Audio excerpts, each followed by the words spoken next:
ma võib-olla alustuseks ütleks võib-olla ühe repliigi veel Marguse ettekande kohta, kus ta rääkis põlevkivijaamadest ja CO2 heitest. Et selle asja mõte on see, et mida ühtlasema koormusega põlevkivi põletatakse katendesse, et seda vähem on see CO2 heide. Et see nii-öelda juhitamatu taastuvelekter, päike ja tuul, mis võrku sisse tuleb, ja see siis põhjustab põlevkivijaamades CO2 heite tõusu. Sellega selle teema lõpetaks. Annaksin siis sõna Maarjale. Aitäh. Meie oleme MTÜ-st Looduse ja inimeste eest. Oleme tuuletööstuse teemadega tegelenud julgelt üle 1,5 aasta.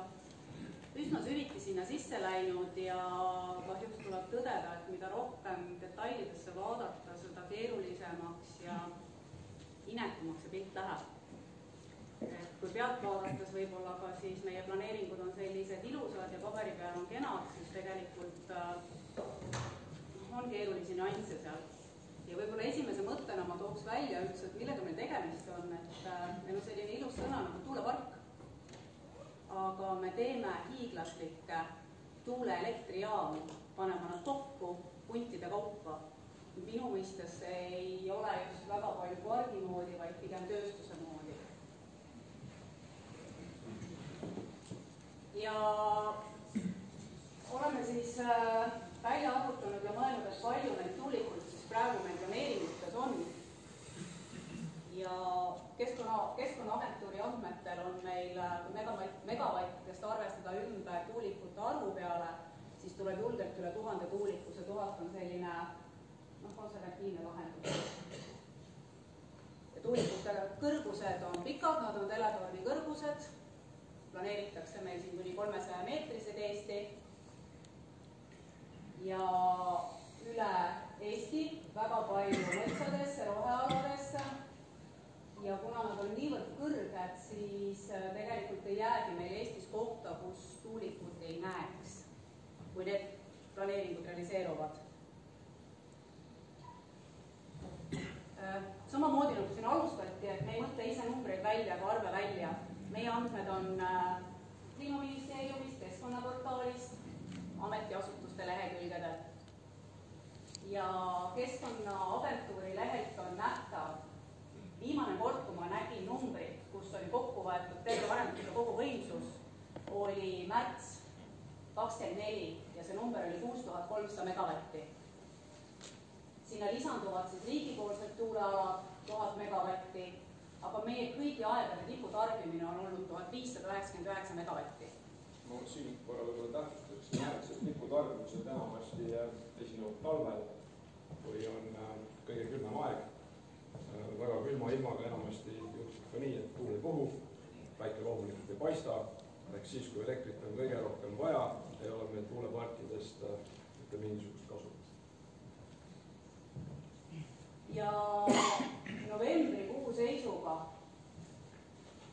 oktoobrikuu seisuga oli siis Keskkonnaagentuuris üleval selline kaart ja seesama kaart oli Riigikogu majanduskomisjoni protokollis ja seal oli märgitud siis, et 22 omavalitsuses toimuvad erinevad tuuletööstusega seotud planeeringud, aga praegu oktoobrist siiamaani on neid nii palju juurde tulnud, et toimub 29 omavalitsuses. Põhimõtteliselt võib siis roheliseks märkida terve selle Eesti territooriumi, välja arvatud Tallinna ümbruse. Siin on selle viirutus kehvasti näha, seda radartehniline joon alt üles Peipsijärve Loodenurka. Et see on see piirkond, kuhu siis kaitseväe põhjustel ei saa tuulikuid rajada, et see jääks siis ainus koht, mis tühjaks jääks.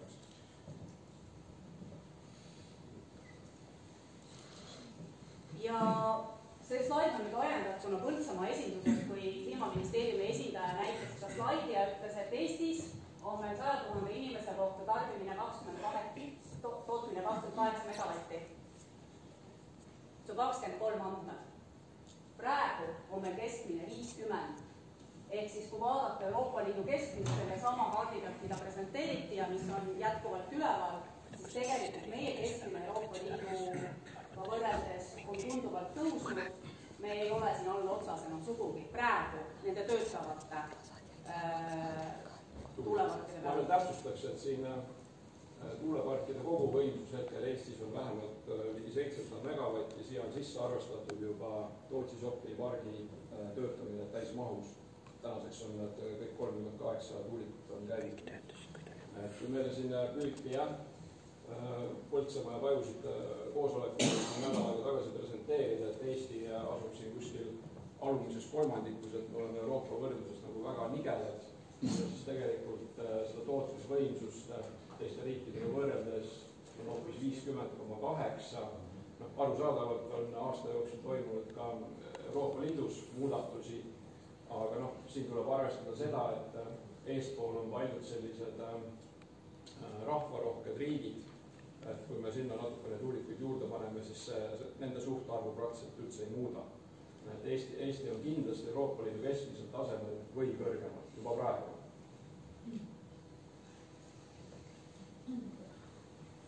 Siis on meil tekkinud küsimus, et me kiirustame väga. Me kiirendame kõiki planeeringuid, me üritame kõike hästi kiiresti teha ja korraga praegu. Miks? Me ei saa aru sellest. Et siin jällegi need olemasolevad andmed, mis on välja võetud numbriliselt, need on, täna vaatasin üle, need on jätkuvalt keskkonnaportaalis üleval. Keskkonnaportaal ütleb meile, et meil on olemasolev võimsus 519, sinna läheb juurde Tootsi, et siis peaaegu 700. Meil on detailplaneeringute etappi jõudnud arendusi 1624, neid me enam tagasi ei pööra, neid reaalselt ehitatakse, need on lõpusirgel, need tulevad. Ja siis on seal veel vahva arv, mis on 3880. Selleks, et aru saada, mida see tähendab, pead sa vajutama pisikest hüüumärki seal.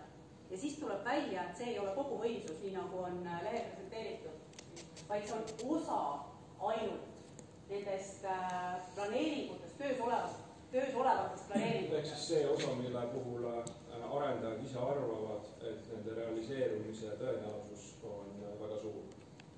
Et kui me siin räägime ENMAK 2030, mis koostati aastal 2017, mis kehtib hetkel, siis on ENMAK 2035 energiamajanduse arengukava, mis on hetkel eelnõu vormis, seda ei ole vastu võetud. Seal on ette nähtud, et maismaa tuuleparkide koguvõimsus Eestis võiks olla aastaks 2030 2850 megavatti. Et kui me nüüd vaatame neid suure tõenäosusega realiseeruvaid planeeringuid, 3880, me teame, et olemasolev võimsus on ümmarguselt 700, me saame kokku juba suurusjärgus 4,5. Et me liigume väga tugevalt sellel kursil, et me seatud eesmärgi ületame peaaegu kahekordselt. Et seda, mida riigiasutused püüavad väita, et me ei ehita rohkem, et meil on see eesmärk 2850 aastaks 2030, et seda juttu kahjuks ei saa puhta kullana võtta. Siit toimuks juba sellest olemasolevast võimsusest, pluss siis sellest, mida me enam peatada ei suuda, 1624, siit tuleb juba 2100 megavatti kokku. Lisaks kõigele sellele detsembri keskpaigas läksid müüki riiklikud tuulealad, täpsemalt nende kinnistute hoonestusõigused. Ja kui riik on siin tegelikult väitnud, et arendajad ei taha ehitada tuuleparke metsasisse, mida riik ise teeb. RMK kinnistud on metsamaa, need on oksjonile pandud, kus see tähendab seda, et kõik need tuulepargid, mis sinna rajatakse, mitte ainult metsa ei võeta maha, kännutamatakse üles, täis raadamine, muld kooritakse ära, ruusa killustikku täis, et seal ei kasva enam mitte kunagi mitte midagi. Sellest saab tööstuspark ja see ka jääb tööstuspargiks. Ja et sellest kõigest veel vähe oleks, siis aastast 2030 edasi plaanitakse ju meretuuleparke. Ja kui me räägime siin näiteks Liivi lahe pargist, mille siis keskkonnamõju hindamise aruanne, mida koostas riiklik asutus TTJA nüüd hiljuti avaldati, siis Liivi tuulepargi planeeritud võimsus on 1000 megavatti, ainult üks tuulepark. Aga neid tuulealasid on Eesti rannikuvetes ikka päris palju, et Et kui me need kõik ära realiseeriksime, siis ma julgen arvata, et see Eesti meretuuleparkide võimsus oleks lausa 7000 megavatti. See on elekter, millega meil ei ole siin Eestis absoluutselt mitte midagi teha. Sisuliselt tähendab see seda, et me anname ära oma rahvusliku rikkuse, tuule, anname kasutada siis oma merekeskkonna ja elekter transporditakse näiteks Läti elektriühenduse kaudu, Poola või siis otse Saksamaale. See kõik oleks võib-olla isegi arusaadav, et kui arendajad ja need tuulepargi omanikud maksaksid meile, eestlastele selle eest. Aga meie Eesti riigi valitsus on kahjuks ette näinud, et hoopis meie peaksime nende tuuleparkide rajamises peale maksma. Ehk siis soovitakse ju kehtestada see nii-öelda miinimumhind, mida tuulepargi omanik saab, kui ta elektrit müüb. Ja kui nüüd selle elektribörsi hind on sellest kehtestatud hinnast madalam, siis selle vahe peame meie maksumaksjad riigieelarve kaudu oma taskust ise kinni maksma. Okei, aga lähme edasi nüüd murekohtadega, mida need planeeringud tekitavad, et te tõenäoliselt olete kõik lugenud mingisugust KSA-d või KMH-d. Ei ole midagi. Neid parke projekteeritakse selliselt, et siin on näiteks Põhja-Pärnumaa ja Tori, 2 erinevat valda. Põhja-Pärnumaa teeb oma projekte, Tori teeb oma projekte. Aga see ei ole kõik. See ala, mis siin on 4 erinevat tuuleparki peal. Kõigepealt alustatakse ühega, on eriplaneering, seda menetletakse täiesti eraldi. Siis tuleb detailplaneering, mis on siis piiriülene, üle 2 valla piiri. Põhja-Pärnumaa menetleb seda Põhja-Pärnumaa detailplaneeringuna, Tori menetleb seda Tori detailplaneeringuna. Need ei ühti inimeste jaoks. Siis tuleb veel edasi Tori eriplaneering. Ja siin on tegelikult veel ala, mis on võimalik lisauuringutega teha. Pärnu linn on ka.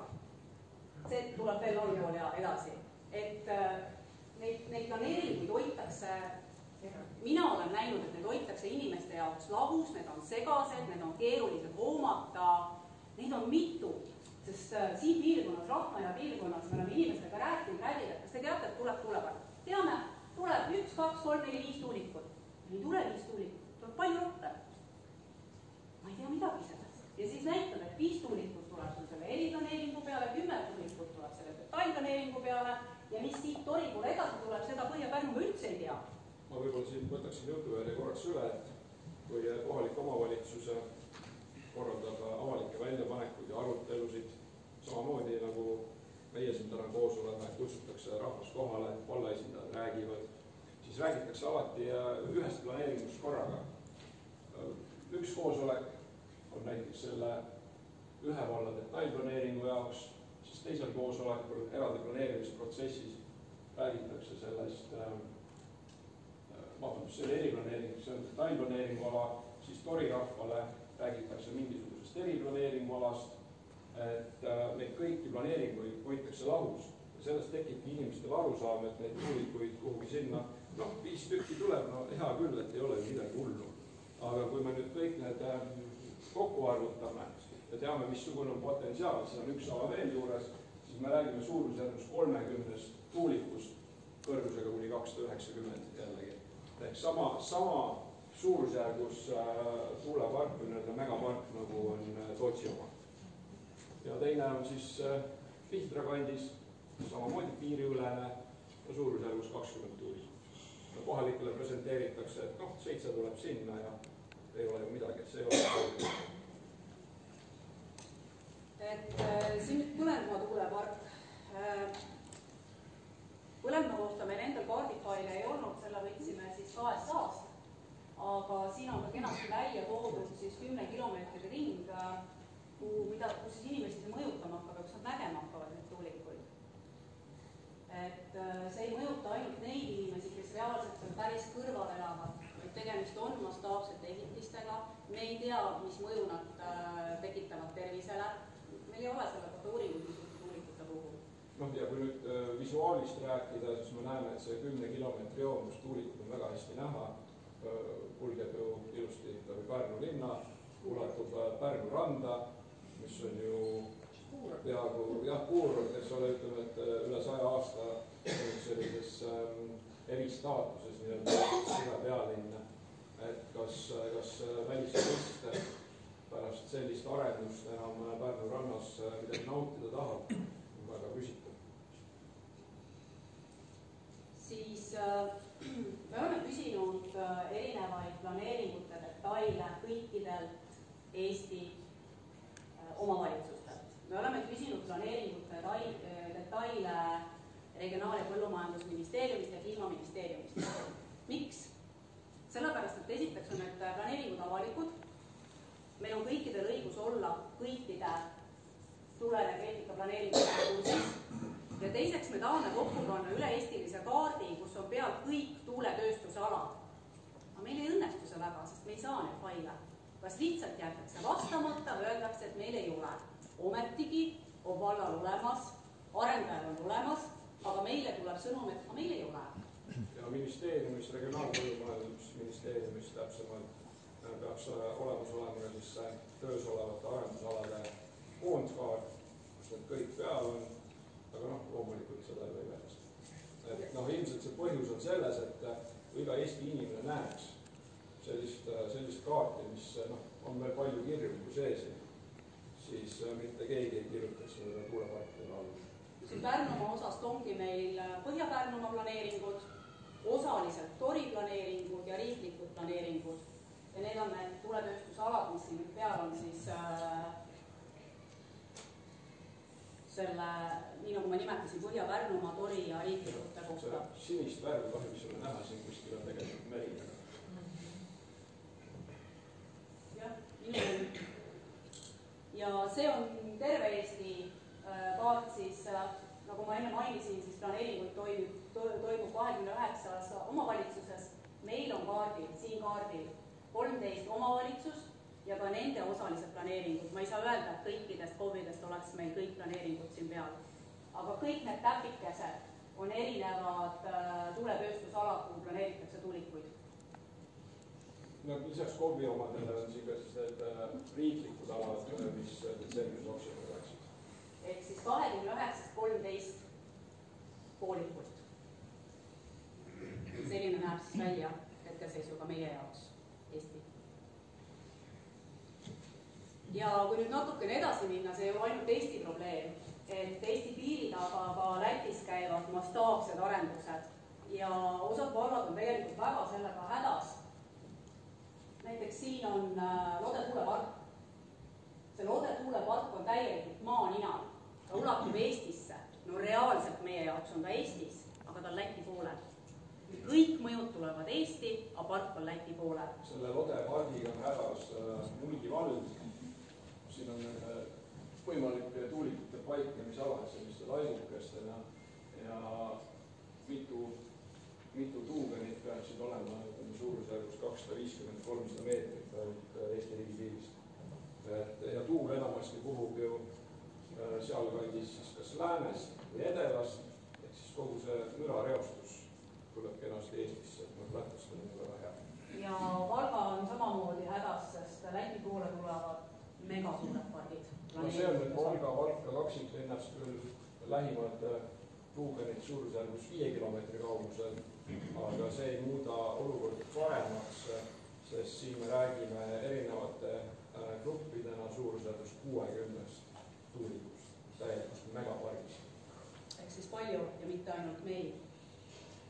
Ja vaatan, et meil aeg siin läheb käest ära, teeme kiiremini.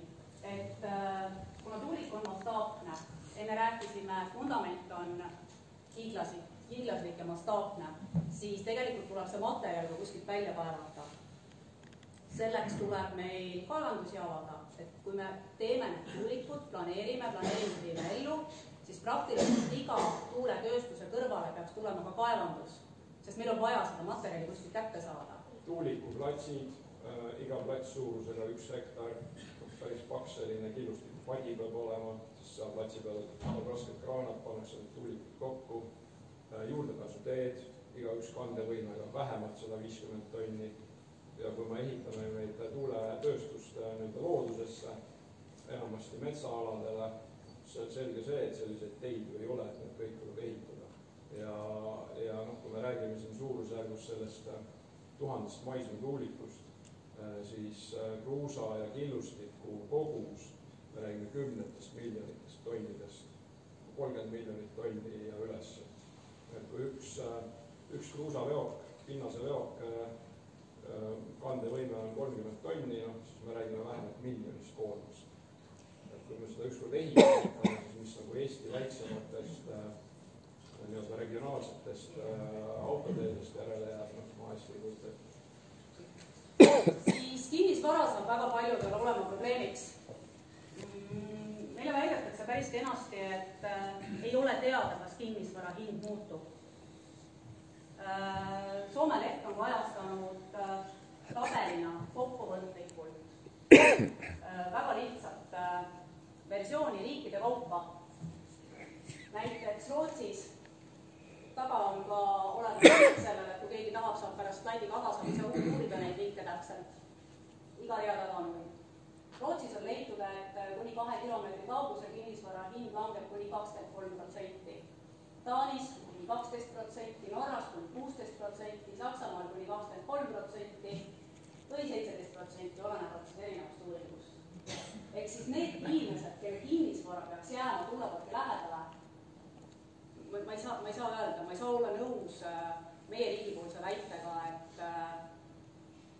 et ei ole teada. Aga siin muidugi täpsustaks Rükker eeskätt siis elamukinnistutest. Kui sul on seal elumaja, siis selle väärtus väga suurelt erinevusega langeb. Ja mida siin võiks nagu tähele panna, või mida sellise Euroopa riikide statistika puhul arvestada, et mida väiksem on rahvastiku tihedus, seda hõredamalt on asustatud, Eesti on väga hõredalt asustatud, siis seda suurem on ka see hinnalanguse protsent, sellepärast et hõre asustus tähendab seda, et maapiirkonnas on ju ikkagi väga vaikne, selline meeldiv ja looduslähedane elada. Ja mida siin võiks mida soomlased on väga hästi teinud, nad on muuhulgas välja toonud ka sellised väikesed uuringud, mis on siis rohepöörde toetajate või siis taastuvenergia arendajate omad, näiteks Soomes, Ühendkuningriigis oli siin kuskil Prantsusmaal. Loomulikult rohepöörajad ise ju leiavad, et mõju ei ole. Aga nende uurimustes on tehingute arv ja tuuleparkide arv hästi väike, aga sellised, ütleme, põhjalik statistika, näiteks Saksamaal 7 miljonit kinnisvara tehingut. Norras oli üle 200 000, Taanis üle 1 miljoni kinnisvara tehingut. Et see mõjuhindajate ja rohepropagandistide jutt kahjuks tegelikkusega absoluutselt ei katta.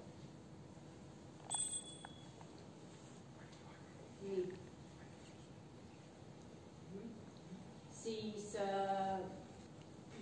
me jõuame ükskord sinnamaani, kus me räägime natukene põgusalt ka meie seadustest. Aga siin räägiks sellest, kuidas meil on toodud üle osalised kompensatsioonimehhanismid. Võib-olla ma võtan siin korraks sõna, et Taani mehhanismi puhul olen välja toonud siin selle kinnisvara väärtuse languse ja selle kompenseerimise, aga selles samas Taani seaduses on kirjas ka näiteks see mehhanism, mis Eestis on kasutusele võetud, ehk siis talumistasu.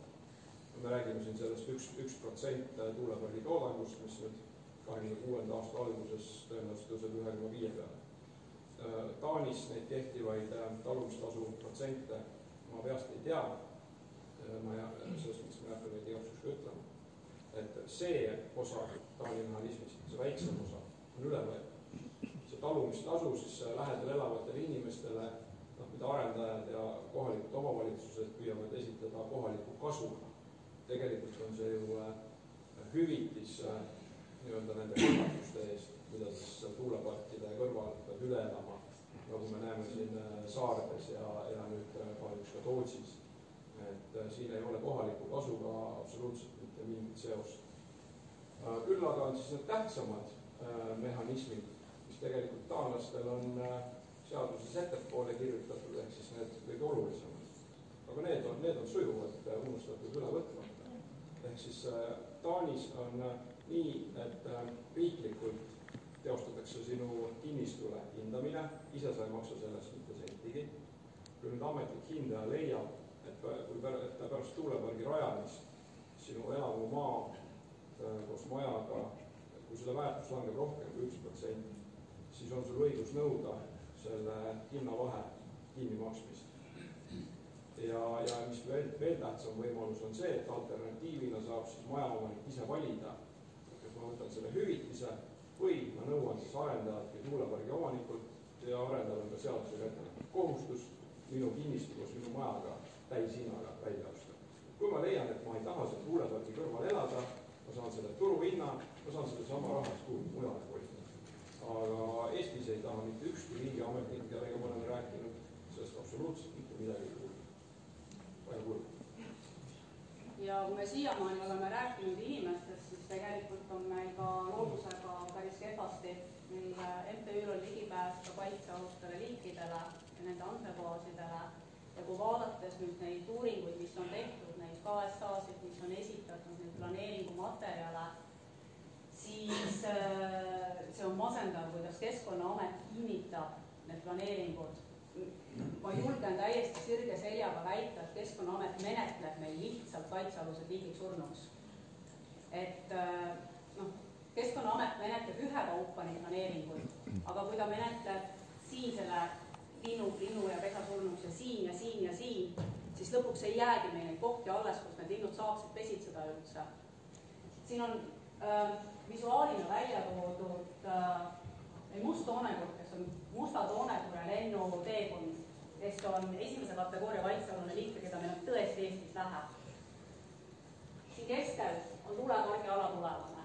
Siit nähtub, kuidas see kurv on üle lennanud. Meil Keskkonnaamet väidab, et meil peab olema absoluutne veendumus, et nad ei ohusta kaitsealuseid liike. Me lähme selle pildiga, selle uuringuga sinna, selle on teinud tuntud linnuekspert. Me näitame, et siit on ju üle lennanud ja ikkagi tuleb kinnitus sellele planeeringule, me kooskõlastame, võib edasi minna. Ja neid juhuseid on niivõrd palju. No see ei olekski võib-olla nii suur probleem, kui neid tuuleparke tahetaks teha vähe. Siis on ju sellel kaitsealusel linnul ikkagi võimalik kuhugi lähipiirkonda ümber kolida.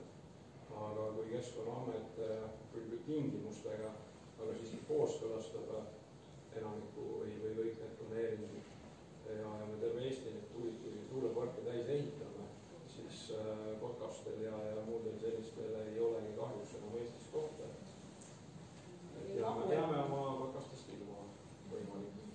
Ja siin on siis koond kõikidest suurematest vigadest, et killustatusest me rääkisime, kuidas kõik KOV-id teevad omaette oma nurgas, siis meil on väga puudulikud seadused, me oleme nagu džunglis või 90. alguses. Ainuke norm praktiliselt, millest me lähtume, on müranorm 40 detsibelli, on ka keskmine.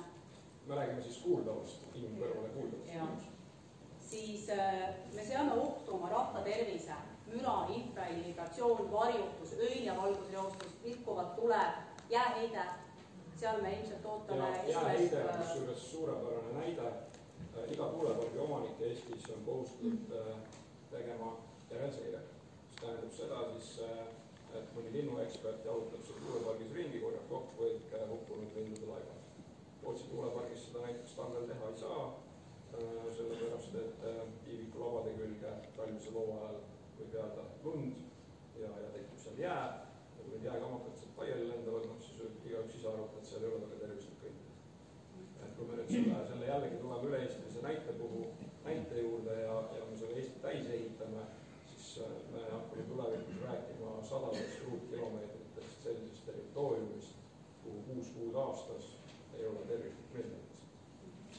Ja siit ma võib-olla välja tooks ka veel 6. punkti, mis on kallutatus.